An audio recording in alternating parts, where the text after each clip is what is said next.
Welcome back. We've travelled to Heritage Park, a very noisy Heritage Park, the home of Bishop Auckland. But this week we've come to see Darlington and also have a quick catch-up with manager Martin Gray. Martin, you've got to be pleased with the start of the season? Yeah, I mean, going into a new league, a very, very competitive league, and the quality's obviously a lot higher. We're delighted that we've picked sort of 3 wins up on the road and had a draw as well. So it's been a fantastic start to the season. I take it the pitches help you. They're all a better standard now. Yeah, everywhere you go, I think every club sort of pride themselves on a better playing service, it only makes it better for people to get the ball down, play, attracts better players. So it's been a massive help there has. You've added to your squad off notice. Is that finished now, or are you happy? No, always looking. As I say, you're never happy with what you've got. You're trying to sort of improve it. But equally, the lads we've brought in, they've improved the squad. The competition for places now is so much better than what it was this time sort of 4 months ago. So equally, that brings out hopefully better performances. And you're very, very confident that you turn around, look at your bench, and it's like for like when you bring in substitutions on. Has moving up a league enabled bringing new players in any easier, or is it more difficult now that? I think, like every player, the travelling's a little bit further. Sunday was a massive journey all the way down to Gloucester. It was a 13-hour round trip, so it's a big journey. And you've got 3 or 4 of them long ones, but the rest are in the northwest and North Yorkshire. But again, I think any player that has ambition, that wants to sort of see how far he can take his career, it's always good to try and attract that player now because you're in the high league. Are you travelling, and I'm talking the progress of the club, are you travelling quicker than you probably expected? I would say we're on track. Yeah. I really would. I'm greedy like that. I expect a promotion this year, and that's just the way I work. But I think we have come a long way in a very, very short space of time, and that's great. But hopefully that we can be in the playoffs come the end of the season and challenging again, and then there's got to be big decisions to be made if we gain another promotion, because that's when it does become full-time. We've got 4 full-time teams in our league now, so going up another level, there's possibly only 1 or 2 teams that are not full-time, and probably there's 1 or 2 that are not full-time are the ones that came down last year. So it's we're at the crossroads hopefully in the next 12 months, but it's a good position to be in, but we've got a lot of work to do between now and then. How does the FA Cup fit into this then? Is it more of a hindrance, or do you see it as making money? Yeah, we find out the week Monday. For the first time I've got to do well this year, I've been told. But yeah, it is. It makes money, it's prestige. It's you look what Salford did last year with Hartlepool and Notts County, so wherever they went. So it brought sort of great sort of interest from around the country. The FA Cup is where it is. It's the best competition in the world from a cup competition's point of view. So I've always been rubbish in the FA Cup, so it's about time I did a bit better.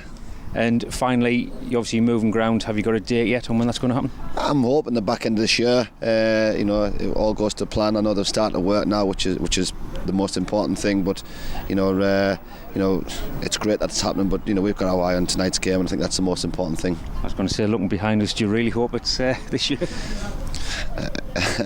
We've got a game tonight. All right. Well, good luck with that, man. Thank you very much. Cheers.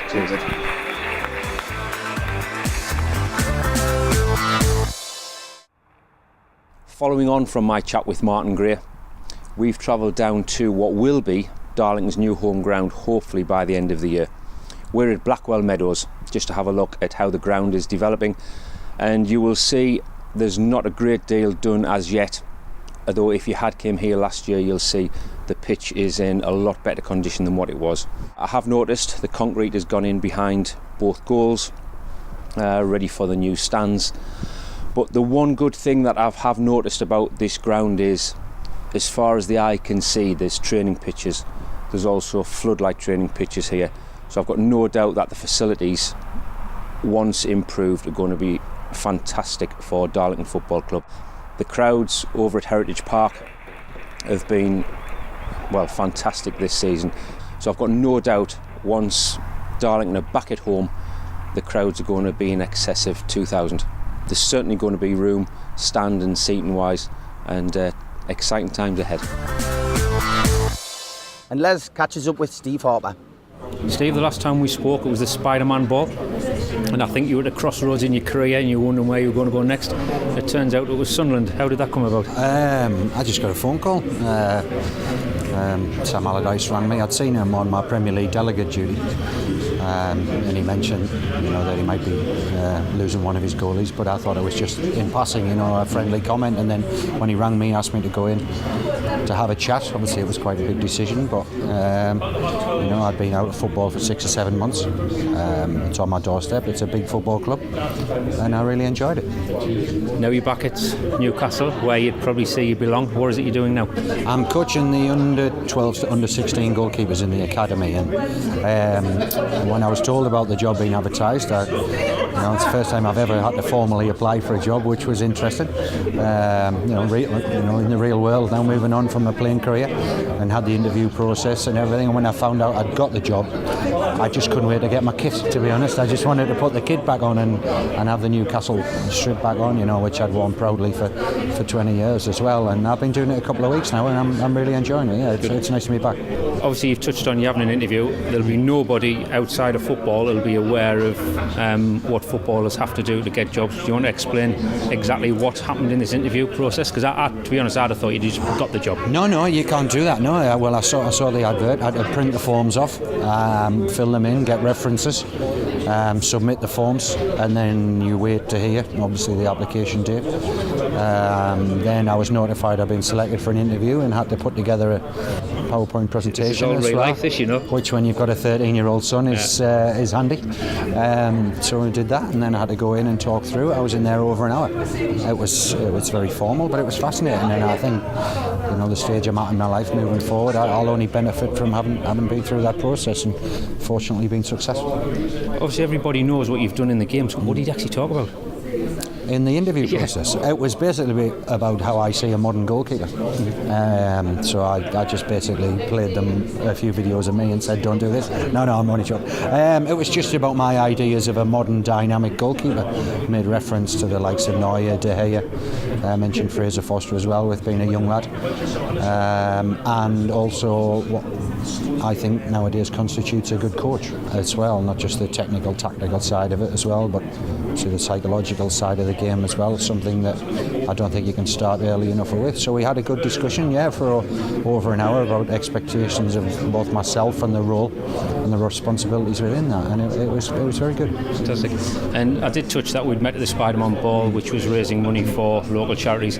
Obviously we're here tonight, Bobby Robson Foundation, which they've now raised £10 million. Yeah, just this morning the press release went out. I mean, not long ago I remember tweeting about the fact that they raised 7 million as well. And the thing about it is we're so fortunate to have this pioneering world-class facility on our doorstep, and people travel from all over Europe, not just the local areas. Obviously people throughout the northeast, but Scotland come down, and to hear the work they're doing with regards to treating children's cancer now as well is massive. Having 3 kids myself, sadly cancer touches too many lives as well. So to have such a wonderful facility on our doorstep, we're very fortunate. But people need to keep backing the wonderful work that the foundation is doing, and hopefully they'll continue to do that.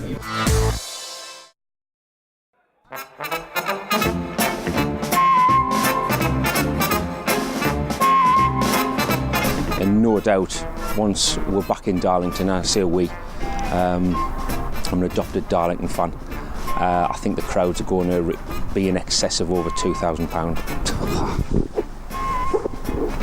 I said 2,000 people. That was going so well. Well, that's it for this week's show. I've left Steve up in Newcastle. He's happy with that. And Anth is still in the sun lounger somewhere in Portugal, though unfortunately he will be back next week. Thank you to all our guests this week. We've had a great week, especially at St James's Park. And coming from a Sunderland fan, I've said that through gritted teeth, but what a great night. And hopefully they raise lots of money for the 2 charities. You can catch us now every week on Twitter, Facebook, YouTube, and also every Friday night, 7:30, only on Made in Tyne and Wear.